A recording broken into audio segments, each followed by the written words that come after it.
भ्रष्टाचार को लेकर सीएम योगी ने बड़ा एक्शन लिया है और उन्होंने सीधे तौर पर कह दिया है कि अब जो भी अधिकारी भ्रष्टाचार करेंगे उनके खिलाफ कड़े एक्शन लिए जाएंगे, यानी कि भ्रष्टाचार को लेकर जीरो टॉलरेंस नीति अब अपनाई जाएगी। और इसी के मद्देनजर यूपी के सीनियर आईएएस अधिकारी अभिषेक प्रकाश को सस्पेंड कर दिया गया है। आईएएस अभिषेक प्रकाश पर कमीशन की डिमांड का आरोप लगा था। क्या है पूरा मामला, देखिए इस रिपोर्ट में। हमने पहले ही कहा है कि अपराध और अपराधियों के प्रति, भ्रष्टाचार और भ्रष्टाचारियों के प्रति सरकार जीरो टॉलरेंस की नीति के तहत काम करेगी और उसी जीरो टॉलरेंस की नीति के तहत मैं आपका आह्वान करने के लिए आया हूं। अगर कोई आपसे कहता है कि आप पैसा दीजिए, हम पैसा दिलाएंगे, कतई विश्वास मत करिए, सरकार के पोर्टल पर जाइए। अगर कोई आपसे अनावश्यक रूप से धनराशि की मांग करता है, आप उसकी शिकायत करिए, हम उसकी जांच करवा करके जवाबदेही तय करवा देंगे। और याद रखना, जो गलत तरीके से आपसे पैसे की डिमांड करेगा, याद रखना, मुझे लगता है कि वह व्यक्ति अंतिम उस परिवार की सर्विस होगी, उसके बाद फिर कभी कोई सरकारी सेवा में आने वाला नहीं है, फिर उसके बाद कभी उसको अवसर नहीं मिलने वाला।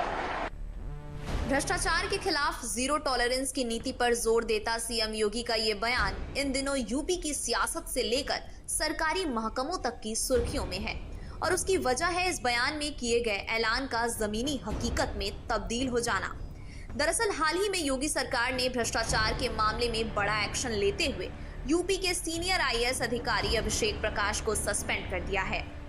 2006 बैच के आईएएस अधिकारी अभिषेक प्रकाश लखनऊ के डीएम रह चुके हैं, साथ ही कई महत्वपूर्ण प्रशासनिक पदों का भी जिम्मा संभाल चुके हैं। ऐसे में आईएएस अभिषेक प्रकाश पर हुए इस एक्शन के पीछे की पूरी कहानी को जानना जरूरी हो जाता है। भ्रष्टाचार के खिलाफ यूपी सरकार की बड़ी कार्रवाई। औद्योगिक विकास विभाग के सचिव और इन्वेस्ट यूपी के सीईओ अभिषेक प्रकाश सस्पेंड। आरोप है कि आईएएस अभिषेक प्रकाश ने सोलर इंडस्ट्री प्रोजेक्ट को मंजूरी देने के लिए बिजनेसमैन से 5% कमीशन मांगा था। बताया जा रहा है कि कमीशन लेने के लिए आईएएस अभिषेक प्रकाश ने निकांत जैन को मोहरा बनाया था और निकांत जैन के जरिए ही बिजनेसमैन से कमीशन की मांग की गई थी। लेकिन जब बिजनेसमैन ने कमीशन नहीं दिया तो उसकी फाइल रोक दी गई, जिससे परेशान बिजनेसमैन ने इस पूरे मामले को लेकर उच्च स्तर पर शिकायत की थी, जिसके बाद पूरा मामला सीएम योगी के संज्ञान में आने के बाद आईएएस अभिषेक प्रकाश पर कार्रवाई की गई है। वहीं बिजनेसमैन से रिश्वत मांगने के आरोपी निकांत जैन को भी पुलिस ने गिरफ्तार कर लिया है। वहीं यूपी सरकार ने आईएएस अभिषेक प्रकाश पर कार्रवाई करते हुए उनके खिलाफ विभागीय जांच के भी आदेश दिए हैं। अभिषेक प्रकाश की गिनती यूपी के सीनियर आईएएस अधिकारियों के तौर पर होती है। बतौर डीएम प्रदेश के कई जिलों का जिम्मा संभालने वाले अभिषेक प्रकाश के करियर पर भी नजर डाल लेते हैं।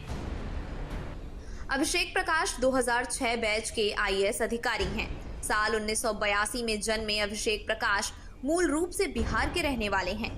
मौजूदा समय में वो सचिव यूपी सरकार आईडीसी विभाग एवं सीईओ इन्वेस्ट यूपी का चार्ज संभाल रहे थे।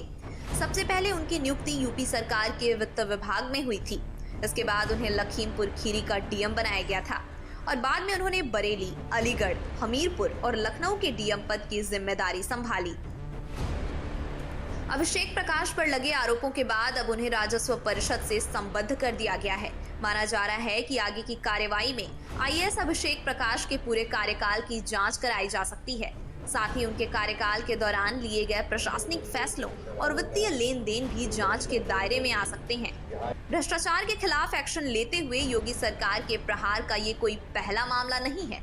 इससे पहले करप्शन के मामलों में सख्ती दिखाते हुए अपने कार्यकाल के दौरान सीएम योगी अब तक 11 अधिकारियों को निलंबित कर चुके हैं। घनश्याम सिंह निलंबन साल 2024 बहाल हो चुके हैं। देवीशरण उपाध्याय निलंबन साल 2024। देवेंद्र कुमार पांडे निलंबन साल 2020 जो कि अब बहाल हो चुके हैं। अमरनाथ उपाध्याय निलंबन साल 2019 बहाल हो चुके हैं। केदारनाथ सिंह निलंबन साल 2019।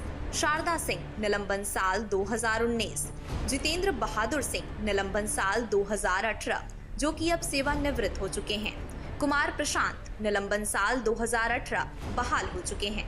टीके शिबू निलंबन साल 2022 बहाल हो चुके हैं। सुनील कुमार वर्मा निलंबन साल 2022 बहाल हो चुके हैं। अभिषेक प्रकाश निलंबन साल 2025। अधिकारी भ्रष्टाचार में लिप्त अधिकारियों पर सीएम योगी का चाबुक लगातार चल रहा है और हाल ही में आईएएस अभिषेक प्रकाश पर हुए एक्शन के बाद यूपी के सरकारी महकमों में हड़कंप मचा हुआ है।